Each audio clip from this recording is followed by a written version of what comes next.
Perform drill simulations on board the training drill? I don't have a drill. I'm going to do a free return trajectory about the moon. That is stunning. Hopefully reentry will be without incident. Hello, my name is Mike Aben and welcome to Persistent Presence. This is Season 1 of my KSP campaign, the goal of which is to establish a permanent Kerbal presence in space. But what you're witnessing here is the launch of the Minmus 2. The sun is just about to come up, so don't worry, we will be in the dark this whole time. It'll be light fairly soon. You might recall I designed this last episode. This is a lander on its way to Minmus, and we will be following it along on its journey, obviously. You might also recall from last episode that I kind of left Colonel, Valley, and Bill in a polar orbit above Kerbin, slowly being irradiated. The original plan was for them to be up there for 30 days, but that ain't happening because I'm pretty sure they would likely be glowing in a less healthy shade of green than they already are if I left them up there for that long. So we will be dealing with them, well, right after this. And once that's done, well, you know, I think the highlight from this episode is actually going to be the launch of the P2. That is a crewed ship on its way to the moon, and I'll be getting to that fairly soon. We'll also be training up a new engineer with a contract from the Kerbal Academy contract pack. But a big event is also happening this episode. I'm going to be designing that very first space station. Yes, that's going to be, well, obviously a key step to the conclusion of this Season 1. Oh, should be seeing the sun popping up over the horizon. And there we go, beautiful sunrise. And with so many things happening this episode, and with this being the fourth thing that I've launched and sent out towards Minmus, why don't we speed this right along, get right into our injection burn. And in fact, let's cut right to the end of that and finish this burn off.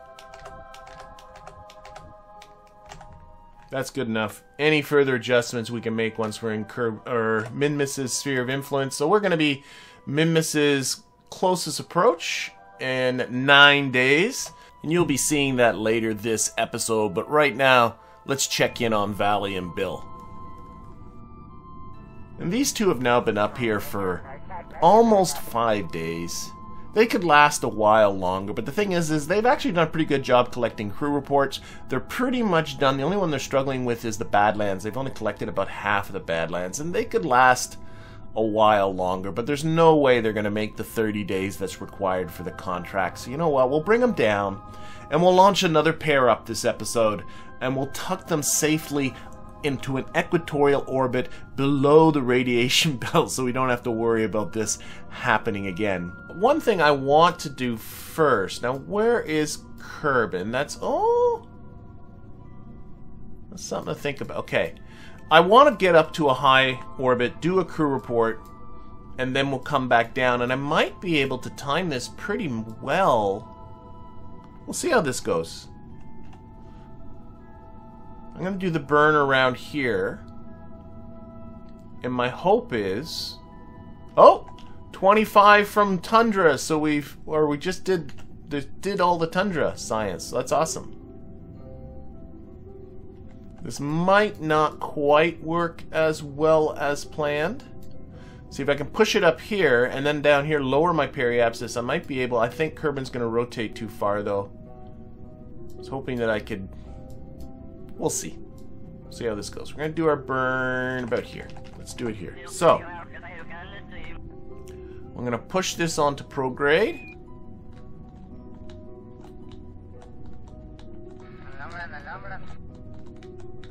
And we're simply interested in getting our apoapsis up above 250 kilometers. So here, let's see if we can see the Kerbin. That's better. So here we go. We're going to take it.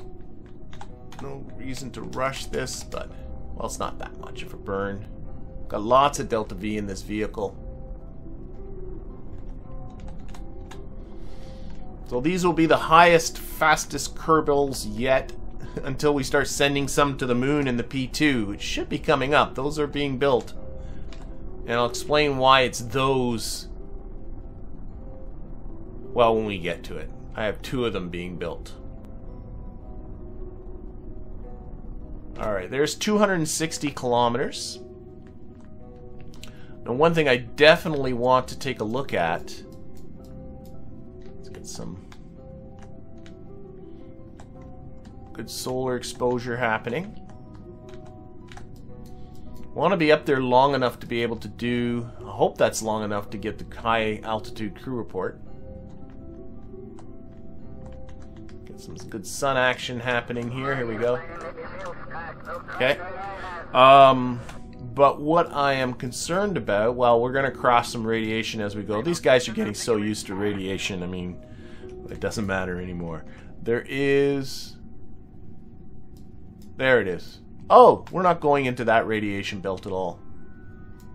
I mentioned, by the way, that it was a couple episodes ago that I thought I'd upgraded Kerbalism and they're going to change the radiation. I have not yet upgraded Kerbalism.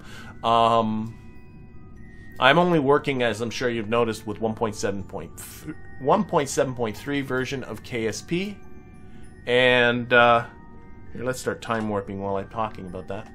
And of course we're now at 1.8.1, and I'm just worried the newest version of Kerbalism, this is running okay. I mean, you've obviously seen a few glitches, but when you have as many mods as I do, and some of them are kind of old,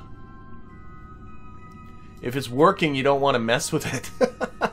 So I think I'm gonna wait. I will make the jump to 1.8 soon enough, and then I'll go to the newer version of Kerbalism, which does change. I believe it brings those radiation belts down lower.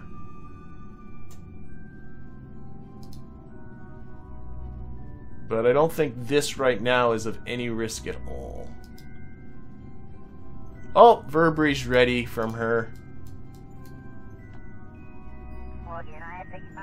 bringing her tourist up and doing an orbit.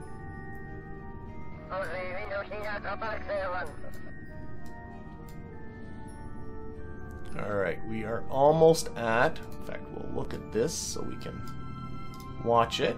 But at 250, we're going to be in high space, and hopefully we'll be able to collect that crew report. Oh, we should do an EVA report too. I believe I can do one more EVA. Here we go. So it's doing the crew report. It's going to take 4 minutes. Okay, well, while we're here, why don't we do that EVA report? So, Colonel Valley this time. Last time it was Bill who did this. Again, do not let go.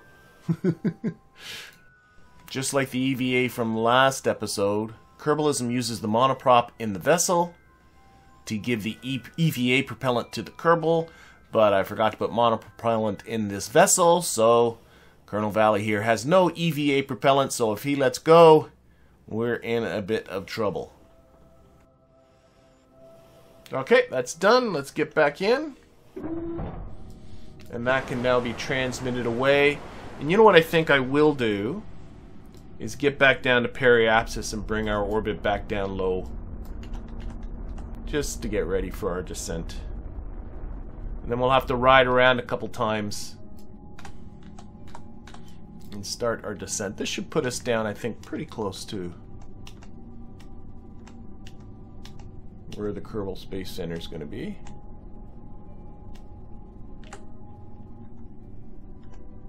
Once again, now that Trajectories is doing all those atmospheric calculations,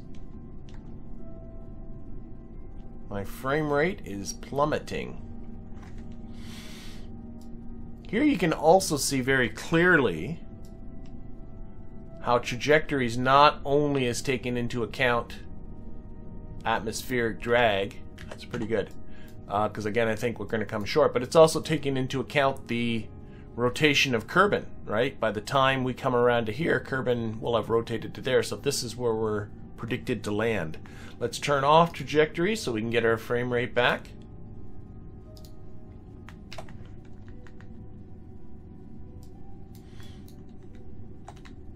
But otherwise, I think we are ready for the plunge.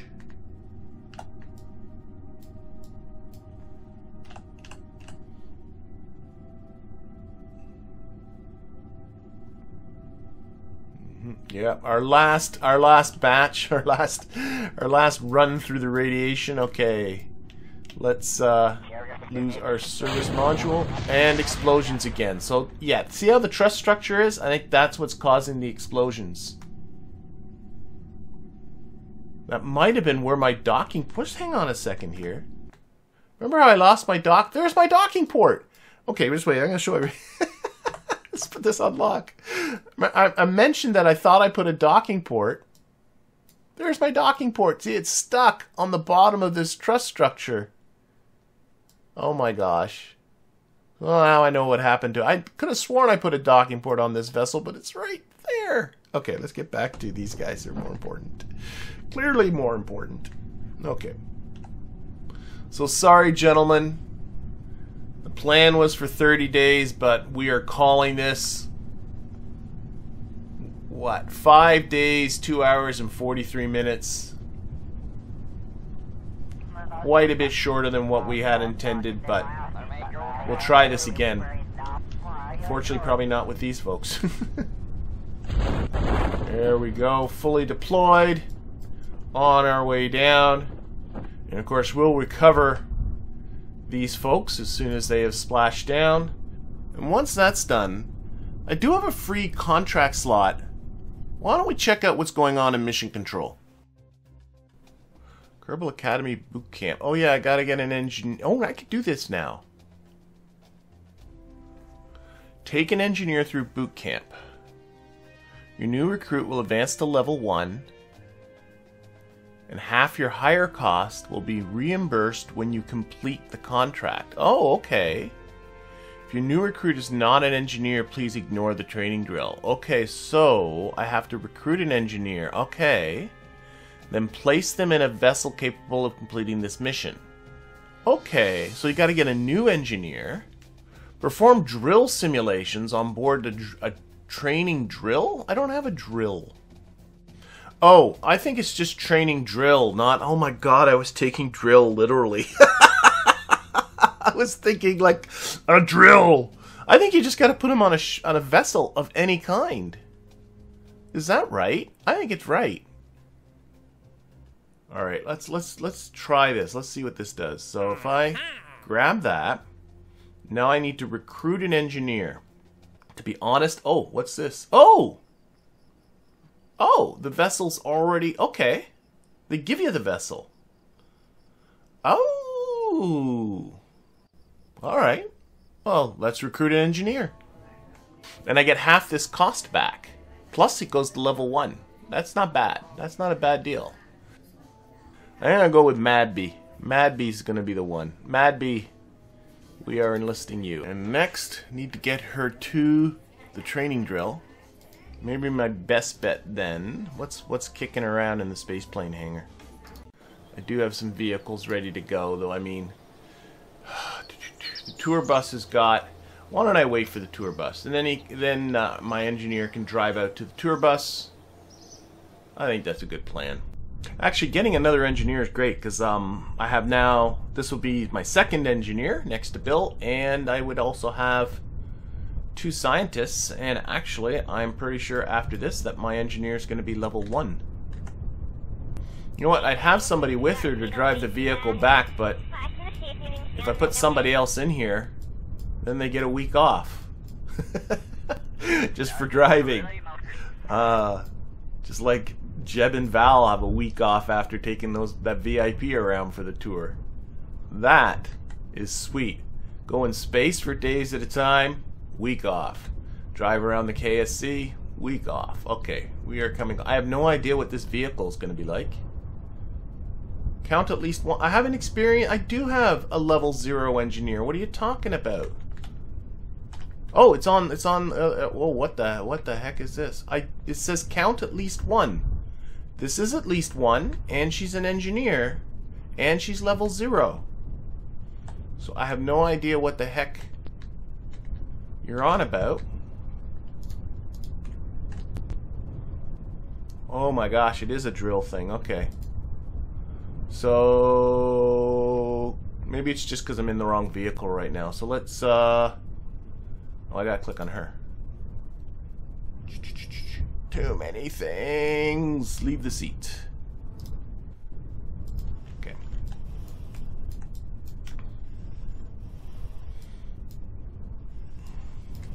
Oh, I see a hitchhiker can here.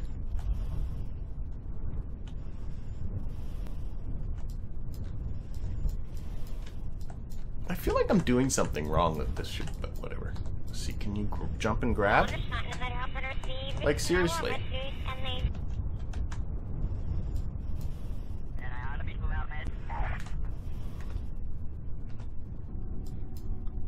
Can I lower the landing gear? Is that going to be a risky exercise? Let's lower the landing gear. That doesn't... Whoa, whoa, whoa, whoa. Okay, okay, okay. Okay, back to Madby. Now let's get Madby aboard. This is like those buses that lower. Okay, get on board. Alright, we've done that. Wait for the simulation. Simulation in progress. Well, let's... Am I supposed to do anything? Oh, that was a mistake. The landing gear just collapsed with that trick. Okay, let's put it back down. I think I'd done something right. Am I just supposed to wait for 5 minutes? I guess so. How the heck were they expecting you to put this person in here? I feel like I'm missing something. Well, it's just time warp, I suppose.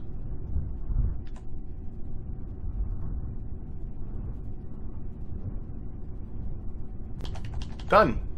Didn't do anything. I mean, what's the point? Okay. Alright, whatever. I'm going to take that. And let's recover.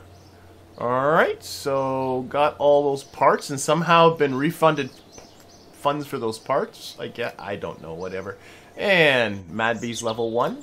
3 experience point gained. But it's time now to do a little bit of time warping to our next vehicle. And I'm actually keeping my rate of time warp under control. I'm not convinced at maximum time warp. I don't think Kerbalism quite works right at maximum time warp. I'm not 100% sure of this, but I don't know. It feels like the science isn't quite being collected as quickly as it should. So I'm keeping my time warping down to 1,000 or less. And by the way, the next vehicles are going to be 2 that are sister crafts, the P2 and the P2 uncrewed. These 2 vehicles are almost identical, and they're designed to be crewed lunar orbiters. And it's going to be the uncrewed version that's going to take off first. And the P2 uncrewed is being lifted by another new booster. This is the Kodiak 1-RS2.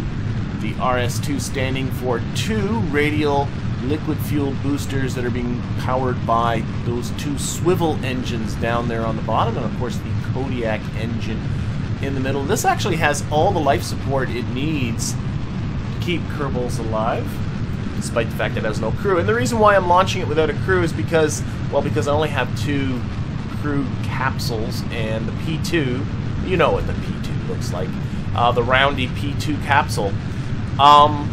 I realized I've never returned a capsule like that from a moon trajectory, and I don't know, can it survive re-entry? Probably. My guess is that it can, but I'm not 100% sure.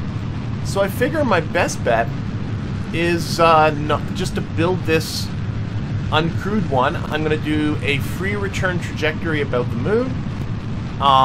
It'll take a couple of days, you know, a day to get out there, about a day to get back, and we'll see how the pod performs on re-entry, and everything should be fine. The other thing that this does for me is I do have mystery goo container, the materials bay container, and goo containers and stuff like that, and I got a lot of those storage things, the science storage containers, so we can store samples in there.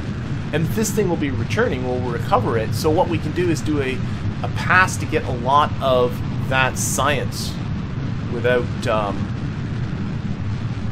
you know, because there's a lot of mystery goo and materials-based science, and the mystery goo takes up a whole slot in one of those storage containers.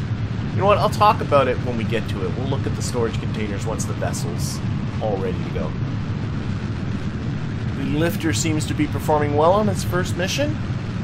This lifter can lift 6.1 tons to low Kerbin orbit, which is the heaviest booster we have seen in this series to date, beating out the Kodiak 3 from last episode. Alright, just about to get radial boosters. Goodbye. Now we're just on that Kodiak. Of course, this whole center stage is full, but it's actually not that huge. It's only this piece is the center stage. Right? This is the engine. This whole bit here is going to go to the moon. Alright. There goes. Ah, yeah. Stinky, poopy, duper head. Gotta wait to get control. Oh, looks like it's coming off now. Okay. Ooh, just in time. My first use, as you can see, of deployable solar panels. And that fairing got out of the way just in time. And antennas has deployed as well. That's excellent. And here's the booster part here. Oh, I was a little lying. It's a little longer than I was saying. Right to there. Got some parachutes in there. So again, we're going to take a shot at recovering this booster. Okay, we are now in orbit. Put our lights on. And of course, these panels suddenly are necessary because... Actually, why don't we start these guys up? So, materials bay. And... goo. Alright, that's 80 by 80 or close enough. So, disengage that. Switch back. We have 776 meters per second left in the booster, but I'm not going to do the burn back just yet. I'm going to actually let it go around a bit and hopefully put it down near the KSC. As for this guy, I'll do a little bit of a rotate to expose those solar panels nicely. And we should be collecting lots of scientific data here. Whoops. There. We are getting materials bay. We've gotten the goo from low space already before, so that's good to know. And this materials bay has got 18 minutes to go. So we can set up our burn in the meantime. This is done. I don't know why I have that there. But then what I have is not just this storage container, but actually tucked inside. There's another one. I figured I don't, I can use up crew space because there's nobody in here. And each of these can take 9 slots. And the mystery goo fills 4 slots. So we can transfer, hopefully this will all work without a scientist on board. We can transfer materials bay into here. And I'm realizing this really isn't going to work. Because... yeah, I'm a rockhead. Because I don't think I can reset the bay. Oh, I don't know. Whatever. We'll see how it goes. Let's get ourselves out to the moon. That looks good. Alright, there we go. So what we're doing, we're going around the moon here in a retrograde direction. We'll be collecting some science as we're doing that. And we shouldn't have to do any more burns. So we can. There's lots of delta V. I mean, this thing has enough delta V to do an orbit and get back. While this materials bay is still going, why don't we go back to the upper stage of our lifter? Because we are coming around to the KSC. So might as well. Alright, right about here. Let's do it. Let's do it. So again, we're going to try and reduce our velocity as much as possible. Not a huge amount of control. Only reaction wheels are in this probe body. Still are very healthy as far as electricity goes. And these engines are not gimbaled. So they will not aid in my control once I start firing them up. But don't need a lot of control for this.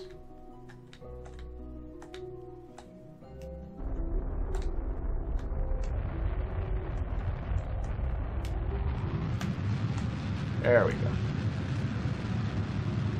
Acceleration's through the roof. And dead. Been noticing it pretty regular that the stock doesn't get the Delta V here right. Only 2 parachutes aboard. They are armed. We'll see if they're enough to slow it down to get a decent recovery cost. You can see where we're coming down here. Should have waited a little longer, but that's okay. Oh, got a message here. Stage recovered. Okay, well, we got a lot of vessel complete. Let's delete all these. Those were the 2 boosters that got recovered. They could use another parachute on them. Speed was a little high. That's alright. And same for the second booster. And then this was the... Oh, wow. This one was awesome. Look at that. So good parachute. Should put another set of parachutes on those 2 radial stages. Got 88% of the value of that stage back. So that's awesome. Alright. Stage recovery worked for me. Okay. The burn's still an hour away, so let's start time warping. Oh! Materials bay depleted. Oh, geez, of course it's depleted. Oh. And a scientist won't be able to reset this, by the way, if I happen to have a scientist. You just have a limited amount of the material that's being tested, which makes sense. This is Kerbalism once again, and I just keep forgetting how this works. Okay, well, why don't we just get this burn out to the moon over with? See, pushed again. This whole thing by LV303 Pug engine. Actually, that engine comes from Restock Plus. As does the Torch engine you see me use a bit in my lifters. That also comes from Restock Plus. Restock Plus giving a few more of these low-end engines, which, to be quite frank, I really do like. A lot of the engines, for my taste, actually are overbuilt. I guess they're expecting people not to... They overbuild their things in KSP, and I find KSP is limited when it comes to the smaller engines, so I really do appreciate this little Pug engine. Okay, should be starting your burn there, mister. There we go. Calculates the burn time a little differently than stock does. Now, this is the engine at full thrust. Doesn't have a ton of thrust. How much does it tell me how much thrust it has? 25 kilonewtons of thrust. So not pulling. I got my acceleration set up here. 4.4 meters per second squared. So it's less than half a G. But again, for orbital maneuvering, that's fine. Alrighty, getting close to the end of our burn here. And what I'm really interested in is what my periapsis will be upon our return. So reducing throttle. Here's what I'm interested in right there. What are you going to end up at? A little low, but not bad. We'll fix this right now. We're going to spin around.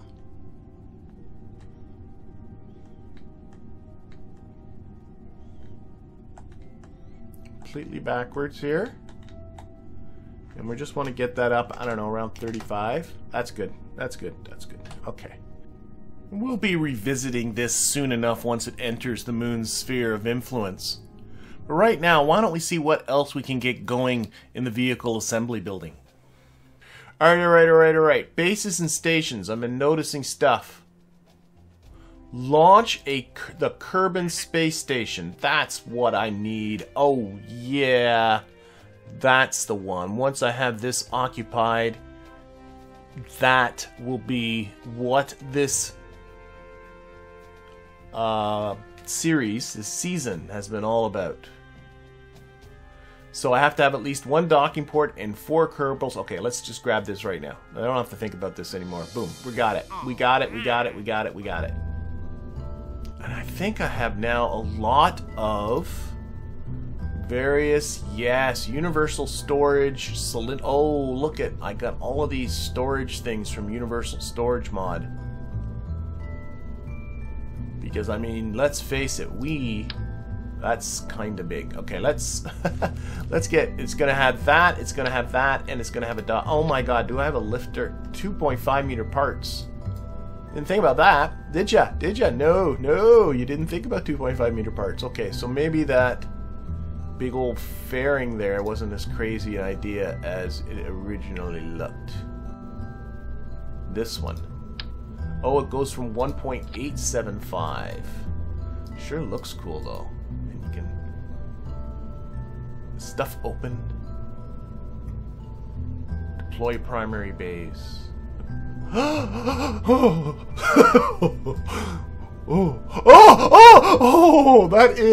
That is stunning. I'm in love. Okay, that's going on my that's going on my station. That's wonderful. Okay. Calm down. Calm down. Let's close it again.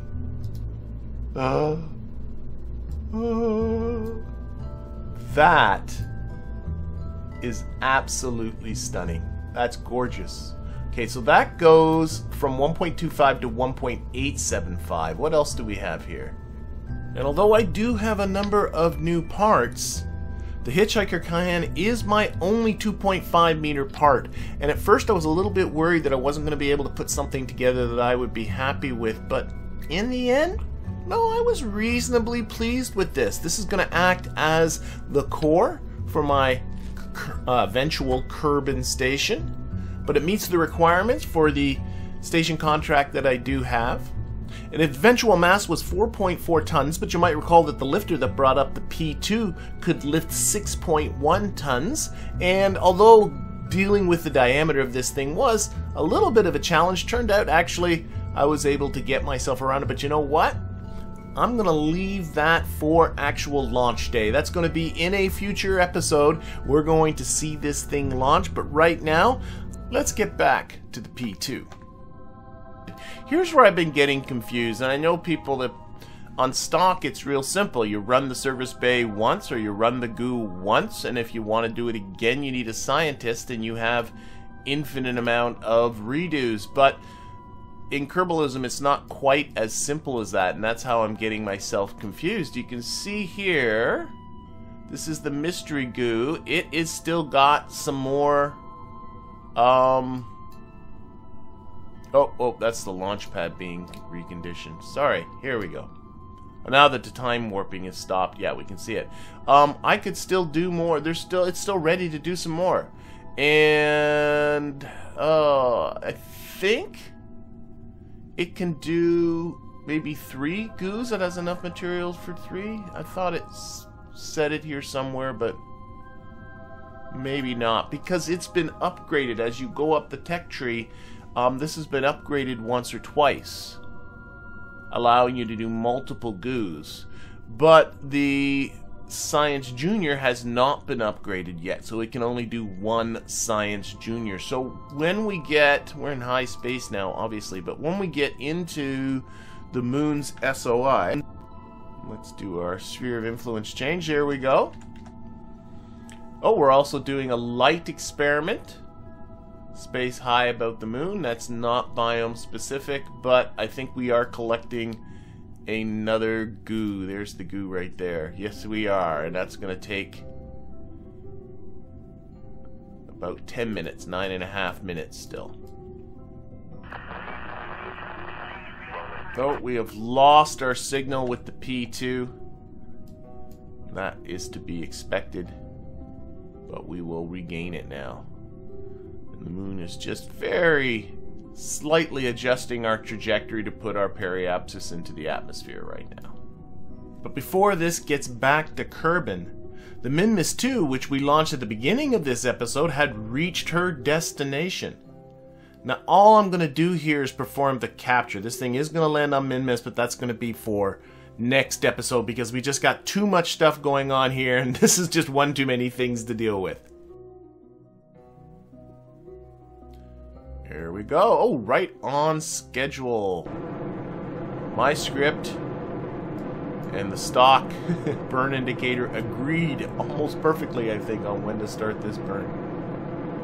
They don't always. They're sometimes like a second or two different. Not sure why.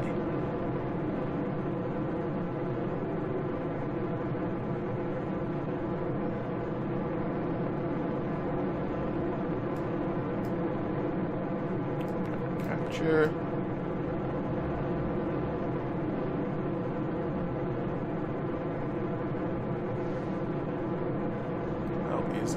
science. Oh, we're still doing all kinds of science-y, low space science-y stuff. Lots and lots of science that I've been neglecting on my previous ones. Alright, that's a pretty good orbit. And we're just going to leave this in low orbit. It's got a ton of science to collect, so we'll leave it here for a while, let it collect all of that science, and then we'll bring her down to the surface once that part of it is done. But in the meantime, you know what? We still got another launch this episode. This is the P-1B, a vessel you have seen before because it's the exact same craft that Verbry took up her tourist into orbit with, except this time it's going up into orbit for a long, long time. We're doing another redo at that 30 days in space mission, and along for the ride is Lieutenant Dan, and, well, Bill again, because he's my only engineer that I have available. Also have, if we take a look at our building queue in, let's see where we're at here, in about almost 14, almost 14 days, Kerbin Station is going to be completed. So before these guys are done their 30-day mission, they'll have a station to go to. So what we'll do is we'll just put them in an orbit, and then when we put the station up, we'll rendezvous the two. So they'll be able to finish off the second half of their 30-day mission in relative comfort. Should be able to, you know, stretch their legs and, I don't know, do cartwheels and stuff in that hitchhiker camp. Oh, and they have an exercise cycle too, right? Or treadmill. That's what they got. They got a treadmill they can run on, and so that should keep them happier. So, a little bit uncomfortable for you now, guys, but very soon it'll be much, much better. And of course, this time we're going equatorial instead of polar, keeping them safely below the radiation belt. That should keep them a little bit less stressed, I think. Yeah, overcooked it just a smidge. Okay. Yeah, we'll stage. And this time I will I'll deorbit this on the next orbit around. I'll try and see if I can get this close to the KSC to improve my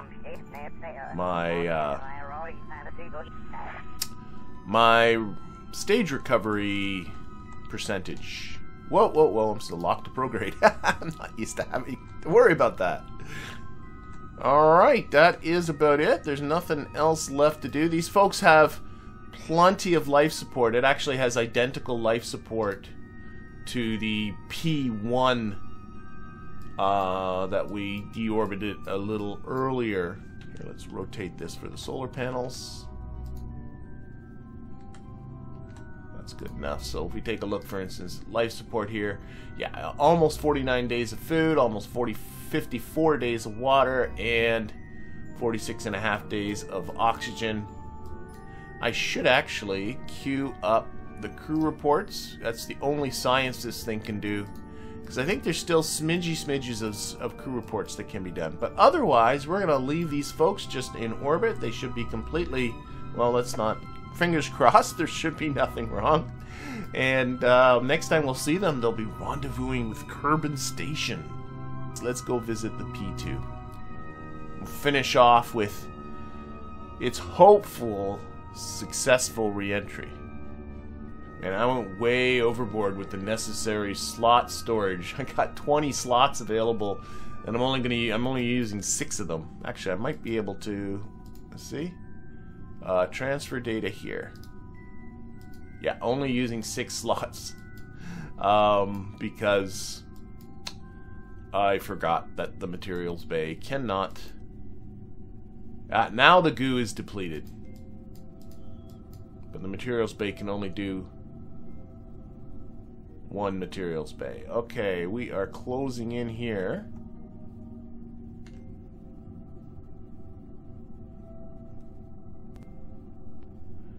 And hopefully re-entry will be without incident, as long as that there's lots of electric charge there. Okay, let's put you onto the normal vector to push that whole service module out of the way.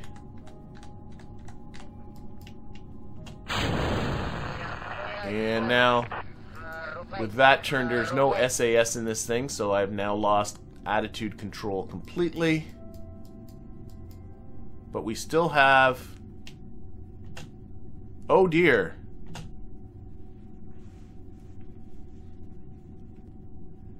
Oh dear, I just realized something pretty foolish.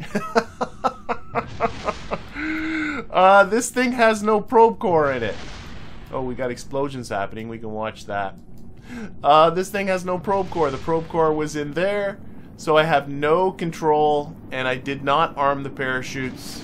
If I armed the parachutes beforehand, this thing should be recovered. But because I did not, this thing's not going to be recovered. Now, having said that, the main purpose of this was, will it survive reentry? Oh man, there's so much data that's just going to get lost. Oh, I got all those samples stored in there, and they're going to be destroyed. Oh, oh dear. Okay, well, it is what it is. Okay, the ablator's holding up well. So the main thing is this thing seems to be surviving its re-entry without an issue. It looks like it's easily can come back from the moon. But other than what we transmitted, we did transmit a little bit. All of these samples are going to get destroyed. Oh my gosh. What a rockhead. Okay. Let's just get this over with.